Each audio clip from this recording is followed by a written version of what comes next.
আজকে শাহী গরম মশলা দিয়ে গরুর মাংস রান্না করব। আর এই গরুর মাংসটা খেতে কিন্তু ভীষণ মজা হয়।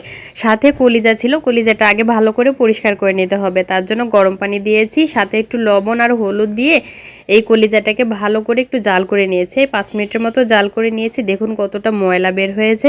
তারপর এটাকে ঠান্ডা পানি দিয়ে ধুয়ে নিতে হবে। আর এর উপরে একটা পর্দা থাকে, সেই পর্দাটা এইভাবে উঠে ফেলতে হবে। এই পর্দাটা কিন্তু যতই রান্না করি সেদ্ধ হয় না, আর একটু শক্ত টাইপের থেকেই যায়।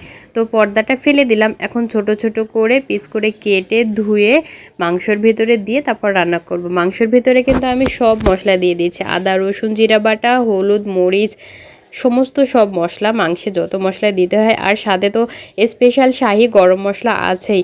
এই স্পেশাল শাহি গরম মশলার একটা ভিডিও কিন্তু আমি অলরেডি আপলোড করে দিয়েছি, আমার পেজে আছে, তোমরা চাইলে দেখতে পারো।